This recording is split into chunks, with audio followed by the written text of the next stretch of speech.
as you can see, the sidewalk system, and I'm going to show you 4 different schemes, and I'll tell you how they develop. This is a typical type of scheme where we back-loaded the screens. In this case, we're thinking of a cinema that might have 8 screens, where we have 3, a total of 6 in the rear, the open foyer lobby with all the view. So what we've done is we've fractured the facades of the building to reduce its length. And it's really, if you're familiar with the building we did at the corner of Old Waterbury Road, the medical building, we're trying to take those types of shapes, forms, and masses, and when we get to the concept elevation, you'll see how we have separated those forms to really mimic residential scale architecture. So one of the other things we've discussed is, many people said, well, it's important to have a restaurant here, and we're looking at the idea of having a restaurant here, but again, that goes back to the engineering that's required for the septic systems, because we do not have sewers in Main Street South.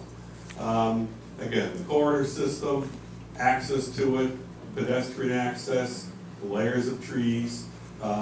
Next slide, please. In this scheme here, the next scheme, please. Next scheme here, what we tried to do was to look at what we might do with a grander drop off and a curve, where the facades of the building would go along the curvilinear form of the. Really, we're trying to create a landscape boulevard in front of the building.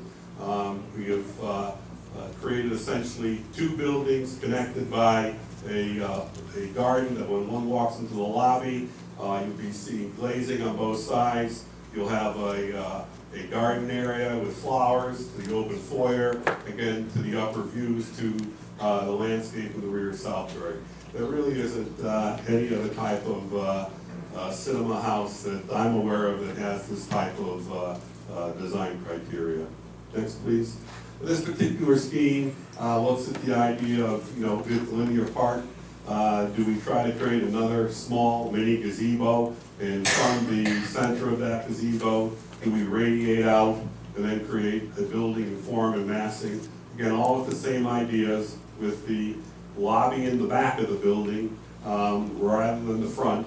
And understand that the size of the lobby is really that of a social function hall. It is not that. I do not like to think that this is one of these monsterplex arcade halls. It's not that at all.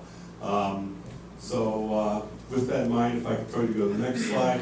In this particular scheme D, you could see we've taken a different type of design plan where we've rotated the forms to the street so that it'd be at the angle, and again in the back of the house were the theaters.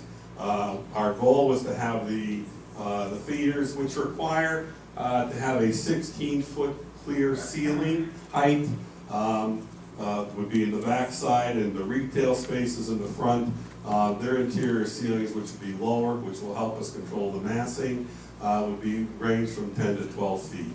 Again, still looking at the linear park. That's okay.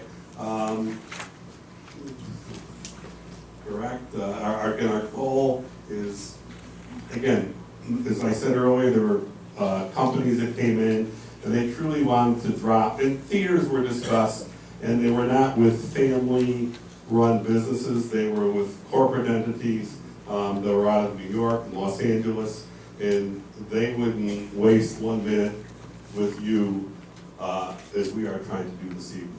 We just did not want to work with them. Next slide, please. About 20 years ago,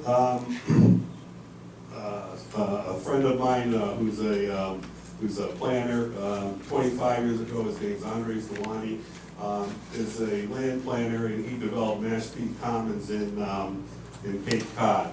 And when, Kevin and I have talked about, gee, if there was a theater in Southbury, I didn't do a thing. Okay. So it was this scale of, this is the movie theater in Mashpee Commons on Cape Cod, Regal Cinemas. But it's this scale of building that we're interested in doing, all right? It's this type of vernacular and skin we're trying to do. So anything that you might have in your head about like a big Sony complex or big huge Cal-Wall arcade, this is not what this project is about. Again, we want to create outdoor areas. You know, at the Southbury Green, we had internal arcades that were part of the building. On this facility, we'd like to have external walkways to the building to help break up the facade. But this is just traditional two-story residential architecture. Next slide, please. My elevations make it? Oh. Okay. We have some exterior elevations that we worked on. I'll speak to about them. The goal here is at the center point of the building is to show the entry point. And again, I apologize. Kevin and I are doing work in Heritage Village, and we introduced a clock over there. Well, we'd like to introduce a clock here again at the face of the building. So when we're on Main Street, you'll be able to see the clock in the facade. And again, the architecture is really reminiscent of the work that we did at the corner of Old Waterbury Road, where those components are of this height, 2 stories, and we hope that you would support our work in the matter.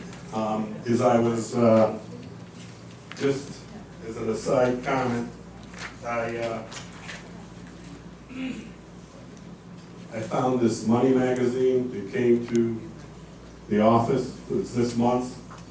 And in it, it says the best place to live in 2013, America's top 50 small towns. And I went through the top 10 towns. Unfortunately, none of them are in Connecticut, but at 26, 39, and 50 is the town of Brookfield, Chester, and Simsbury. And all of these communities have movie theaters. And they, of the 13 communities we've identified, if you were to average their population, they are population of the town of Southbury. There are some towns that did not have movie theaters, but the movie theaters that were adjacent to these towns range from 2 to 5 miles away. So, pretty good target.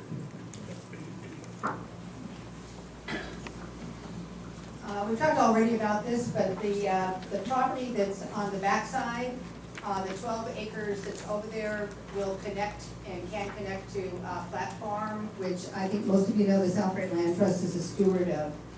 It's beautiful, beautiful land that Southbury has as open space, so it's a nice connection.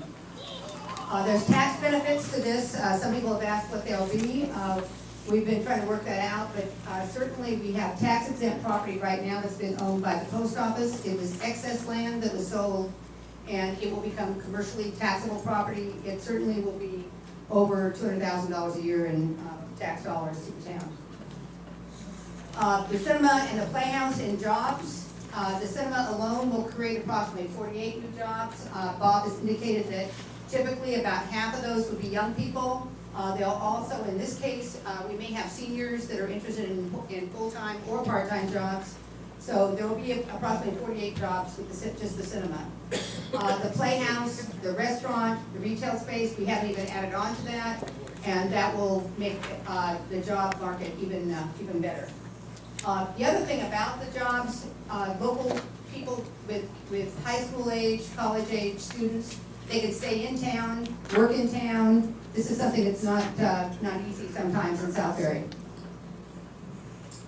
The social benefits, certainly special perks for a senior population. We've talked about early viewing hours, so we may have a 10:30 movie instead of starting later, so you can go to the movies, then go eat, and have a lunch out. The clubs we've talked about, fun nights out for family. There is a corroborative effort that we want to work on with the film festival. I've heard about some movies that may be made here, and the owners are willing to show movies that are made in Connecticut. Sense of community. Right now, all of us, most of us have lived here.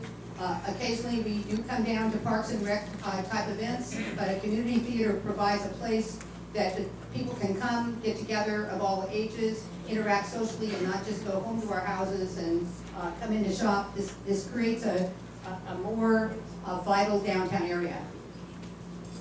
And the finale is that the owners do pledge that the Southbury Riverview Cinema and Playhouse will be a special cultural arts and entertainment center for the community. It's not a one-size-fits-all. It's specially crafted for this community. And I want to thank the EDC for giving us this opportunity. Okay. Thank you so much.